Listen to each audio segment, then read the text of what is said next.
Hello friends, मैं अभय प्रताप आप सभी का ई स्टडी विद अभय में स्वागत करता हूं। आज हम लोग पार्टनरशिप के पार्ट 3 को पढ़ेंगे। पिछली वीडियोस में हम लोगों ने पार्टनरशिप की दो वीडियोस को अटेंड किया था, दो क्लासेस को हम लोगों ने पढ़ा था। जैसा कि हम लोग पहले वीडियो में बेसिक चीजों को, पार्टनरशिप की चीजों के बारे में जाना था, बेसिक मेथड के बारे में जाना था, और पार्ट 2 में हम लोगों ने कुछ महत्वपूर्ण परीक्षा उपयोगी क्वेश्चनों को किया था। पार्टनरशिप बहुत ही सरल चैप्टर है, एक बार बस आपको ध्यान से पढ़ना होगा, आपको हमेशा के लिए ये आ जाएगा। तो परेशान होने की कोई जरूरत नहीं है, वीडियो साथ बने रहें और ज्यादा से ज्यादा लोगों में शेयर करते रहें। तो आज हम लोग पार्टनरशिप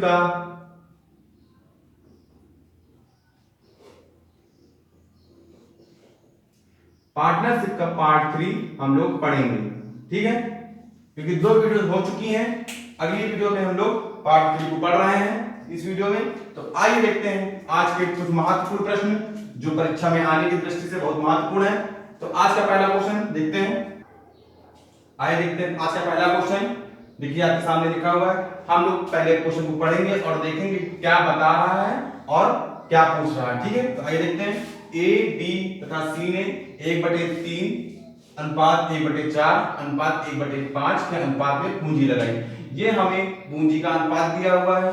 फिर देखिए क्या रहा, 4 माह बाद ए ने आधी पूंजी निकाल ली, कुल वार्षिक लाभ 8,470 रुपए प्राप्त हुआ हो। तो ए का हिस्सा हमें बताना है। तो आइए हम लोग देखते हैं। देखिए हम लोगों ने कैसे किया था, ए बी सी अनुपात में किया था, ठीक है। ये हमें देखिए बटे में दिया हुआ है, इसके हम लोग सरल अनुपात निकाल लेंगे। इसे हम लोग सॉल्व करते हैं तो नीचे 60 आ गया, ऊपर 20 तिहाई 60, 15 चौके 60 और 12 पंचे 60। तो ये देखिए इतना हम लोग कर लेंगे क्योंकि हम लोगों ने नीचे एलसीएम लिया और इसे सॉल्व किया तो हमें अनुपात पता चल गया। उम्मीद करते हैं आप लोग ये कर सकते हैं। तो आइए देखते हैं आगे कैसे करते हैं। देखिए ये हमें पूंजी का अनुपात पता है, ये हमें पूंजी का अनुपात बताया गया है, लेकिन फिर बोला गया है 4 माह बाद ए ने आधी पूंजी निकाल ली। 4 माह बाद देखिए अब यहां से क्वेश्चन यहां से स्टार्ट होता है। ये तो हमने निकाल लिया पूंजी का अनुपात, बोला गया है 4 माह बाद पूंजी ए ने 4 माह बाद आधी पूंजी निकाल ली। तो अब ये पूंजी का अनुपात है, अब हम लोग जो निकालेंगे वो लाभांश का अनुपात निकालेंगे। एबीसी के लाभांश का अनुपात निकालना है हम लोगों को, ठीक है। देखिए ए ने 20 यूनिट पैसा लगाया, कितने महीने के लिए, 4 महीने तक लगा हुआ था। 4 महीने बाद आया तो आधी पूंजी निकाल लिया। तो आधी पूंजी निकाल लिया, बचा कितना, 10। कितने महीने के लिए लगा रहने दिया, 8 महीने के लिए। अब फिर उसके बाद बी आता है, ठीक है। बी बी का 15 यूनिट लगा था 12 महीने के लिए, क्योंकि इस पे कोई चर्चा नहीं करी गई है तो इसका मतलब पूरे साल के लिए लगी थी।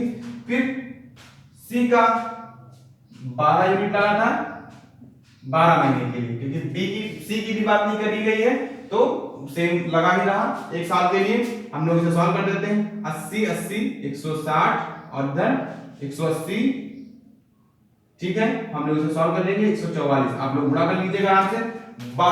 15 दूनी 30 और 15 करना 15, 3 जोड़ दिया तो 18, 180 144। इसे हम लोग सॉल्व कर लेते हैं। देखिए 80 सॉल्व करते हैं, 90 72 40 45 और ये 36 आ गया, ठीक। ये हमें लाभांश का अनुपात पता चल गया। अब यहाँ पे हम लोग देखते हैं टोटल लाभांश हमें कितना हो रहा है, 121 यूनिट। 121 यूनिट हमें कुल लाभांश प्राप्त हो रहा है। रुपए में बताया गया है 8,470 रुपए, 8,470 रुपए। इसे हम लोग सॉल्व करते हैं, 1 यूनिट की वैल्यू आ गई 70 रुपए। तो ठीक है। अब हमसे देखिए क्या पूछा गया, ए का हिस्सा बताना है। ए का कितना हिस्सा है तो आप लोग देख सकते हैं। ए का हिस्सा हमारा कितना दिया हुआ है, 40 यूनिट, क्योंकि लाभांश का हिस्सा निकालना है, पूंजी का हिस्सा नहीं। तो ये हम लोगों ने लाभांश निकाला कि 1 यूनिट की वैल्यू कितनी है, 70। कुल लाभांश हमारा 121 दिया था और कुल लाभ रुपए में हमें 8,470 रुपए दिया है। 1 यूनिट की वैल्यू हम लोगों ने निकाली 70 और हमसे ए का पूछा गया तो हम लोग 70 से गुणा कर देंगे तो हमें पता चल गया 7 चौक 2800 रुपए, ठीक है। एक को कितना रुपए मिलेगा, 2800 रुपए। अगर हमसे बी से पूछता तो 70 से गुणा कर देते, अगर सी का भी पूछता तो 70 से गुणा कर देते, लेकिन क्वेश्चन में हमसे ए का पूछा गया तो हम लोगों ने ए निकालने के लिए 70 से गुणा कर दिया। आप लोग यहां ध्यान दीजिएगा, 4 माह बाद निकाला, इसका मतलब 4 महीने तक 20 यूनिट पैसा लगा रहा, लेकिन जब 4 महीने बाद आता है तो आधे निकाल लेता है तो बचता कितना, जो बचता है उस पे हम लोग कैलकुलेट करते हैं। तो 8 महीने तक 10 रुपया लगा था। फिर उसके बाद देखते हैं बी और सी के बारे में कोई बात नहीं करी गई, तो वो मान लेते हैं कि पूरा साल बी में लगा था। तो हम लोगों ने सॉल्व कर लिया। तो देखते हैं इस लाभांश में एबीसी को लाभांश में पैसा मिलता है। तो हम लोग इसमें 1 यूनिट की वैल्यू निकाल लेते हैं। 1 यूनिट की वैल्यू जो पूछेगा उसे से मल्टीप्लाई कर देंगे। तो इस प्रकार हमारा जल्दी से जल्दी आंसर आ जाएगा। उम्मीद करते हैं आपको क्वेश्चन समझ में आया होगा। आइए बढ़ते हैं अगले क्वेश्चन की तरफ। आइए देखते हैं अगले टाइप का क्वेश्चन है, बहुत ही महत्वपूर्ण क्वेश्चन है। इसमें देखिए अवधि का पूछा गया। अभी तक हम लोगों ने जितने क्वेश्चन सॉल्व किए थे उसमें हम लोगों को अवधि और लाभांश या फिर मुद्रा का अनुपात या फिर हमें पूंजी बताई जाती थी, हम लोग लाभांश का अनुपात निकाल के सॉल्व कर लेते थे। लेकिन यहाँ पे हम लोगों को टाइम पीरियड बताना है। देखिए क्या कह रहा है क्वेश्चन, ए बी तथा सी ने एक व्यापार शुरू किया। 3 लोगों ने मिलकर व्यापार शुरू किया। उन्होंने 5:6:8 के अनुपात में पूंजी लगाई और उन्हें जो है 5:3:12 के अनुपात में लाभ प्राप्त होता है। तो हमें बताना है कि जो लाभ मिलता है किस अवधि के लिए लगाया गया था कि जो ये हमें लाभ प्राप्त हुआ। तो हमें अवधि का अनुपात मतलब टाइम पीरियड का रेशियो बताना है। तो आइए देखते हैं। तो आइए पहले इसे करने से पहले हम समझ लेते हैं प्रॉफिट कैसे मिलता है हम लोगों को। प्रॉफिट मिलता है हम लोगों को टाइम मल्टीप्लाई इनटू हम लोग देखिए इन्वेस्टमेंट जो भी हम इन्वेस्टमेंट करते हैं, ठीक है। यहाँ पे देखिए प्रॉफिट हम लोगों ने जितने क्वेश्चन सॉल्व किए थे इन्वेस्टमेंट में जितना पूंजी लगाते थे समय से गुणा करते थे तो हमें लाभांश का रेशियो मिलता था। तो फॉर्मूला हमारा यही होता था ना, ठीक है। तो अब देखिए यहाँ पे हमें पूंजी दी गई है और लाभ दिया गया है। तो देखिए हम लोग कैसे करेंगे, तो यहाँ पे हमें टाइम निकालना है। टाइम बराबर प्रॉफिट अपॉन इन्वेस्टमेंट, ये वाला फॉर्मूला हम लोग यूज करेंगे, ठीक है। तो देखिए कैसे है, ए बी सी की बात करी गई है। तो देखिए पहले लाभ है फिर इन्वेस्टमेंट है, तो हम लोग लाभ वाला लिख लेते हैं। लाभ किस अनुपात में है, 5, 3 और 12 है, ठीक है। फिर बोला गया है पूंजी का अनुपात देखिए कितना है, इन्वेस्टमेंट कितना किया था उसने 5, 6, 8 के अनुपात में दिया था। अब हम लोग इसे सॉल्व करते हैं।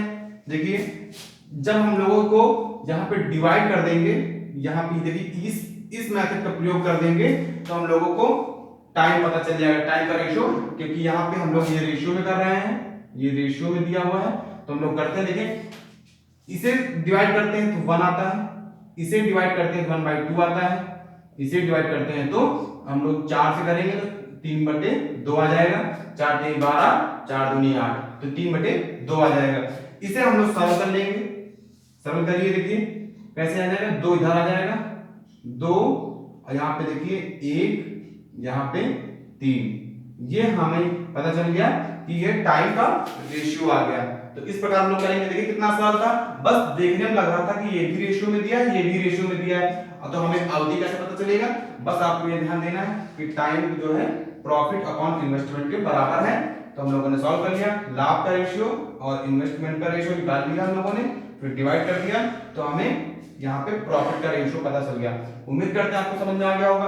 बस आपको ध्यान देना है यहाँ पे पूंजी का अनुपात और लाभ का अनुपात कैसे रखना है। तो ये चीज ध्यान रखिएगा, प्रॉफिट बराबर होता है टाइम इनटू इन्वेस्टमेंट। तो अब हमें लेकिन यहाँ पे टाइम बताना है तो हमने इन्वेस्टमेंट को नीचे कर दिया, डिवाइड कर दिया। बिल्कुल सेम है जैसे अभी तक हम लोग पढ़ते आ रहे थे, उसी तरह करते रहेंगे। तो देखिए हमें पता चल गया टाइम का अनुपात हमारा 2:1:3 के अनुपात में। उम्मीद करते हैं आपको समझ में आ गया होगा, ठीक है। आइए बढ़ते हैं अगले क्वेश्चन की तरफ। आइए देखते हैं, बहुत ही बेहतरीन क्वेश्चन है, आपके सामने लिखा हुआ है।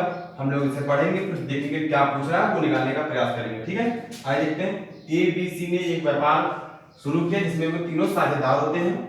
एक पूंजी का 1/3 भाग 1/4 समय के लिए, ठीक है।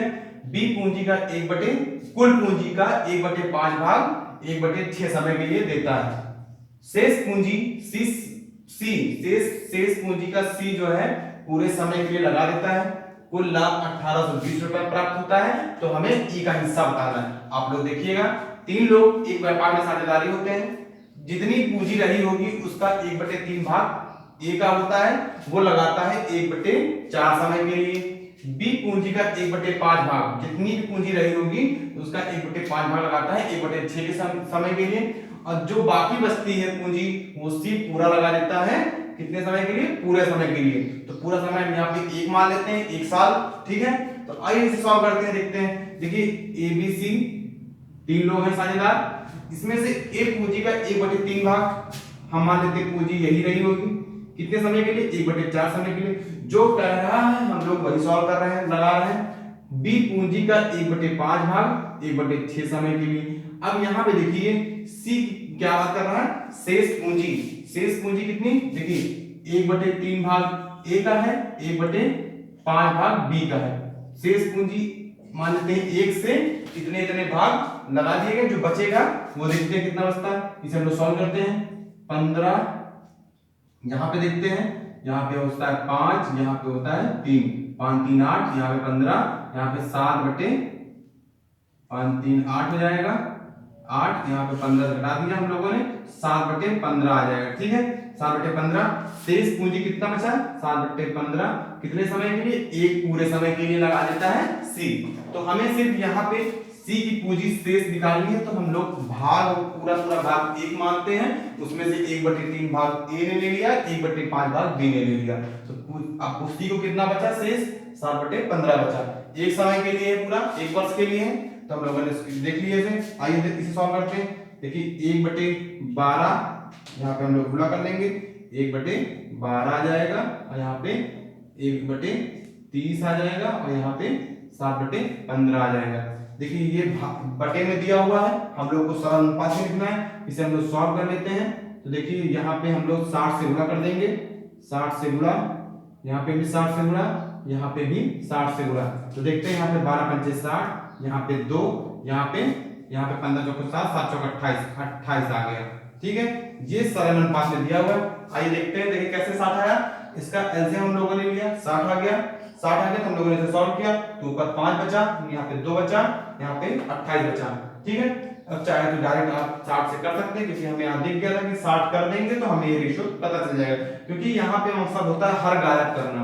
तो यहाँ आसानी से हर गायब हो रहा है, तो हम लोगों ने देख लिया, ये हमारा सरल अनुपात में आ गया। तो इस प्रकार हम लोग कर सकते हैं। तो आइए देखते हैं आगे क्या बोल रहा, कुल लाभ इतना मिल रहा है, ठीक है।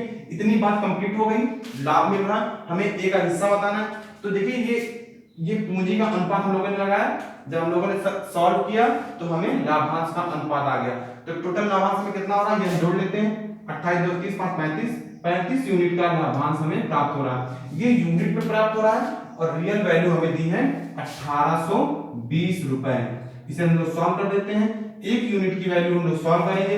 तो देखिए 1820/35, ठीक है। इस प्रकार हम लोगों ने सॉल्व कर लिया। अब यहाँ पे देखिए ए का हिस्सा पूछा गया है, तो एक यूनिट की वैल्यू इतनी दी है, ये वाली, ठीक है। हम लोगों ने अभी काटा नहीं है, क्योंकि हमें दिख रहा है, यहाँ से काटने से मतलब नहीं है। यहाँ पे 5 का पूछा गया है, 5 यूनिट की वैल्यू, तो एक वैल्यू हटा देते हैं, 5 यूनिट की वैल्यू निकालना है हमें। एक यूनिट की वैल्यू ये हो गई, 5 यूनिट की वैल्यू ये, तो हम लोग सॉल्व कर लेते हैं। 5 से 35, हमने इसलिए एक यूनिट की वैल्यू नहीं निकाली थी, क्योंकि ये कट रहा था, क्योंकि हमने यहाँ देख लिया था 5 है, तो 5 से 7 से कट रहा था। अब 7 से हम इसे काट सकते हैं, 7 दूनी 14, ठीक है। यहाँ पे बचा 4, 7 छंग 42, यहाँ पे 0, 260 रुपए, ठीक है। देखिए 5 यूनिट की वैल्यू 260 रुपए है। तो इस प्रकार हम कह सकते हैं ए का हिस्सा 260 रहा होगा। आप लोग इसे देखिएगा, जितनी पूंजी जितने समय के लिए बोला हमने कर दिया, जितनी पूंजी जितने समय के लिए बोला हमने कर दिया। फिर बोला शेष पूंजी पूरे समय के लिए, शेष पूंजी हमने निकाल लिया 1 से घटा के, क्योंकि एक पूरा भाग होता है, उसी भाग से 1/3 निकाल लिया, उसी से 1/5 निकाल लिया, बचा कितना भाग, 7/15 भाग बचा है, उसे हमने लगा दिया सी में। पूरे समय के लिए हमने पूरा समय मान लिया 1, ठीक है, क्योंकि सारे भाग हमेशा 1 से ही कैलकुलेट होते हैं। तो हमने लाभांश का अनुपात निकाल लिया, तो हमें पता चला लाभांश का अनुपात 5:2:28 के अनुपात में है। तो हम लोगों ने देखा 35 यूनिट का कुल लाभांश प्राप्त हो रहा है। तो जो 35 यूनिट का लाभांश हमें बताया गया है 1820 यूनिट के बराबर, क्योंकि कुल लाभ हमें बता दिया गया। हम लोग सॉल्व कर लेते हैं। एक यूनिट का लाभ एक यूनिट की वैल्यू होती है 1820/35, लेकिन हमने यहाँ देख लिया कि 5 कट रहा, तो यहाँ से काटने से कोई मतलब नहीं है, तो हम लोगों ने इसे सॉल्व कर लिया। तो हमें पता चला 5 यूनिट का लाभ हमारा, 5 यूनिट की वैल्यू हमारी 260 रुपए है। तो इस प्रकार के क्वेश्चन को हम लोग ऐसे ही सॉल्व करेंगे। उम्मीद करते हैं आपको अच्छा लग रहा होगा, समझ में भी आ रहा होगा। तो आइए बढ़ते हैं अगले क्वेश्चन की तरफ। अगला क्वेश्चन आइए देखते हैं। एक अगला टाइप का क्वेश्चन है, बहुत ही बेहतरीन क्वेश्चन है, इसे देखते हैं हम लोग। देखिए हम लोग इसे पढ़ेंगे फिर देखेंगे क्या पूछ रहा है, ठीक है। आइए देखते हैं। ए बी ने एक व्यापार शुरू किया। इस व्यापार में उन्होंने 2-3 के अनुपात में निवेश किया, ठीक है, 2 और 3 के अनुपात में निवेश किया। यदि ए 10,000 रुपए और निवेश करता तो उसका लाभ का अनुपात 3:2 हो जाता। तो ए ने कितने रुपए निवेश किए? देखिए इसे हम लोग दो तरीकों से कर सकते हैं, दोनों ही शॉर्ट ट्रिक में ही आएंगे। आइए देखते हैं। देखिए 2-3 में अनुपात में निवेश करता है, हम मान लेते हैं ए ने 2x और बी ने 3x में निवेश किया। तो बोला गया है 10,000 रुपए ए और निवेश कर दें, ठीक है, हमने निवेश करवा दिया। तो अनुपात, लाभांश का अनुपात हो जाता है 3/2। इसे हम लोग सॉल्व कर लेंगे। देखिए 4x, ये 20,000, ठीक, और यहाँ पे 9x, ठीक है। इसे हम उधर भेज देते हैं, तो 5x बराबर 20,000 आ गया। इसे हम लोग सॉल्व कर लेते हैं। x बराबर आ गया हम लोगों का 4,000। देखिए x की वैल्यू कितनी आ गई? 4,000। तो वास्तविक निवेश कितना था? हम वास्तविक निवेश 2x था, तो हम लोग कह सकते हैं 2x बराबर 8,000। यही लोग हम लोगों का आंसर लगा। तो उसने कितने रुपए निवेश किए, मतलब कितने रुपए वास्तविक निवेश किया था? 8,000 रुपए। तो देखिए इस प्रकार हम लोग कर सकते हैं। आप लोग इसे एक बार देख लीजिए। निवेश का अनुपात 2:3 था, हमने 2:3 मान लिया। 2x और 3x ए बी ने अनुपात में, इस अनुपात में किया। 10,000 रुपए और मिला देता तो अनुपात ये हो जाता। बात वही है, हम लोगों ने सॉल्व कर लिया। तो x की वैल्यू 4,000 रुपए और यहाँ पे 2x की वैल्यू हमें बतानी है, तो 2x की वैल्यू 8,000 रुपए। 4,000 को हमने 2 से मल्टीप्लाई कर दिया, तो हमें 2 की वैल्यू पता चल गई, जबकि x की वैल्यू हमें यहाँ पे 4,000 ज्ञात हुई। तो आइए देखते हैं और कैसे कर सकते हैं इसे। देखिए a और b का पूंजी का अनुपात 2-3 का अनुपात में है, ठीक है, इस अनुपात में है। फिर लाभांश का अनुपात, ये देखिए ये इन्वेस्टमेंट वाला है, ये प्रॉफिट वाला है, 2-3। फिर बोला गया है ए ने कुछ राशि और मिला दी। कितनी राशि? 10,000 रुपए मिला दी। तो देखिए इसमें क्या बताया, हम लोग देखते हैं इसमें मिलाया गया है ए वाले में, लेकिन ध्यान देना बी वाले में भी मिलाया गया है। तो बी को हम लोग सेम कर लेते हैं, यहाँ पे 2 से मल्टीप्लाई, यहाँ से 3 से मल्टीप्लाई, तो 2 यहाँ भी हो जाएगा, 3 यहाँ भी, क्योंकि b को बराबर करना है, दोनों पक्षों में हमें गुणा करना पड़ेगा। तो आइए देखते हैं। देखिए ये कितना हो गया? 4, इन्वेस्टमेंट नया वाला कितना हो गया? 6। इसे हम लोग देखते हैं 9, इसे हम लोग देख लेते हैं 6। देखिए b का अनुपात बराबर हो गया, ये इन्वेस्टमेंट वाला है, ये प्रॉफिट वाला है, ठीक है, 6 बराबर हो गया। यहाँ पे कितना यूनिट बढ़ रहा है? 4 यूनिट से 5 यूनिट बढ़ रहा है, 9 यूनिट हो रहा है। तो 4 था, 9 हो गया, मतलब 5 यूनिट। तो देखिए 5 यूनिट की वैल्यू हमें यहाँ पे दी गई, कितना बढ़ा? 5 यूनिट की वैल्यू 10,000 रुपए, क्योंकि 10,000 रुपए और दे दिया। तो 1 यूनिट की वैल्यू कितनी आ गई? हम लोग सॉल्व कर लेते हैं, 2,000 रुपए, ठीक है, हम लोग इसे सॉल्व करते हैं। तो हमें पता चल गया 1 यूनिट की वैल्यू 2,000 रुपए। तो हमें बताना है कितना? 4 यूनिट की वैल्यू। 4 यूनिट की वैल्यू कितनी है? 8,000 रुपए, ठीक है। इस प्रकार हम लोग सॉल्व कर सकते हैं। आइए इसे एक बार और देख लेते हैं। देखिए ये वाला आप लोग समझ गए होंगे, क्योंकि जो भी था रेशियो में था, तो हम लोगों ने बराबर करके कर लिया। इस वाले को समझते हैं। देखिए एबी का पूंजी का इन्वेस्टमेंट था 2:3 के अनुपात में, और प्रॉफिट का जो प्रॉफिट का हमें रेशियो में लाभ मिलता है वो 3:2 के अनुपात में मिल रहा है। तो अब हमें यहाँ बताया गया ए ने 10,000 रुपए और मिला दिए, ए ने 10,000 रुपए और मिला दिए, तो अनुपात ये हो रहा। लेकिन यहाँ पे ध्यान देने की बात है, बी को कुछ नहीं किया गया, तो बी दोनों टाइम में बराबर होगा, लेकिन यहाँ पे बराबर नहीं है। तो हम लोग बराबर करने के लिए ऊपर इन्वेस्टमेंट वाले में दोनों तरफ 2 से गुणा कर देंगे, तो 2 से गुणा किया तो 4 और 6 का अनुपात आ गया। फिर नीचे बराबर करने के लिए हम लोगों ने 3 से गुणा कर दिया, तो 9:6 आ गया। तो यहां से हमने देखा बी का रेशियो बराबर है, बी इन्वेस्टमेंट में भी लाभ में बराबर हो गया। यहाँ पे बढ़ रहा है, तो कितना बढ़ रहा है? 5 यूनिट बढ़ रहा है। यहाँ पे 5 यूनिट की वैल्यू 10,000 रुपए दी है, हम लोगों ने बराबर कर दी। अब सॉल्व किया तो 1 यूनिट पे 2,000 रुपए, और यहाँ पे देखा तो यहाँ पे हमें कितना वास्तविक निवेश कितना कर रहा है? 4 यूनिट। 4 यूनिट वैल्यू 8,000 रुपए। ठीक है, 8,000 रुपए, सॉरी यहाँ पे जीरो ज्यादा हो गया, 8,000 रुपए हो जाएगा। ये 8,000 रुपए, 4 यूनिट की वैल्यू 8,000 रुपए।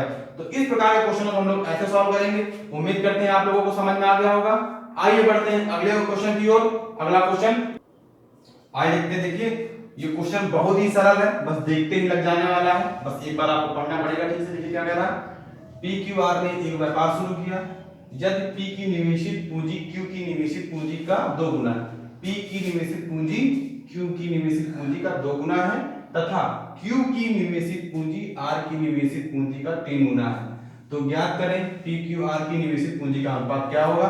तो आइए हम देख लेते हैं। देखिए P बहुत ही आराम से कर सकते हैं, PQR ये हम लोगों ने बना लिया।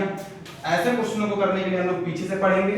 देखिए ये मान लेते हैं R की निवेशित पूंजी X है, तो देखिए क्या करा, Q की निवेशित पूंजी R की निवेशित पूंजी का 3 गुना, Q की 3 R की 3 गुनी, R की 3 गुनी। ठीक है, फिर बोल रहा है P की निवेशित पूंजी Q की निवेशित पूंजी का 2 गुना, तो Q की निवेशित पूंजी का 2 गुना है। ठीक है, अब यहाँ पे हम लोग देख सकते हैं, देखिए ये R है, फिर यहाँ पे ये 3R हो जाएगा और यहाँ पे ये 6R हो जाएगा। ठीक है, क्योंकि देखिए ये सेम यही मान लेते हैं, चाहे x मान लीजिए। ये बोला गया Q जो है R का 3 गुना है और P जो है Q का 2 गुना है, तो Q ये है, हम लोगों ने 2 गुना करने के लिए, ये 2 गुना करने के लिए 2 से गुणा कर दिया, यहाँ 3 गुना करने के लिए 3 से गुणा कर दिया। तो देखिए 3 से गुणा कर दिया 3 आ गया, इधर 2 से 2 गुना करने के लिए 2 से गुणा कर दिया, तो इस प्रकार ये आ गया। तो आगे हम सॉल्व कर लेते हैं। देखिए दिख गया होगा खुद ही, देखिए यहाँ पे 6:3:1, क्योंकि ये कट गया, अनुपात जो था, तो निवेशित की गई राशि का अनुपात कितना आ जाएगा, 6:3:9। देखिए कितना सरल है, ये ओरल भी हो सकता है, ऑप्शन से देख के आप कर सकते हैं, आराम से कर सकते हैं। बस आपको यहाँ पे इस तरह के क्वेश्चनों की जब बात करें तो हम लोग लास्ट से पढ़ेंगे। लास्ट से पढ़ने से हो जाएगा कि हमें राशि मिलती चली जाएगी। क्योंकि देखिए क्या कह रहा है, Q की निवेशित पूंजी R की निवेशित पूंजी का 3 गुना है, तो हमने मान लिया R ने R रुपए निवेश किया, Q जो है 3 गुना, R से 3 गुना, तो 3 गुना कर दिया। फिर बोला गया है P जो है Q से 2 गुना, हमने इसे 2 गुना कर दिया, तो हमें 6:3:1 का रेशियो प्राप्त होता है। तो इस प्रकार हम कह सकते हैं PQR की निवेशित पूंजी का अनुपात, जो PQR की निवेशित पूंजी का अनुपात है वो 6, 3 और 1 के अनुपात में है। तो इस प्रकार के क्वेश्चनों को हम लोग ऐसे सॉल्व करेंगे। आज की वीडियो बस यहीं तक है। आप लोगों को पसंद आए तो लाइक शेयर सब्सक्राइब और कमेंट जरूर करें और ज्यादा से ज्यादा लोगों के बीच में शेयर करें, जिससे लोग हमारी वीडियो को देखें और कमेंट करें। ठीक है, तो आज के लिए बस इतना ही। अगली वीडियो में हम लोग मिलते हैं। धन्यवाद।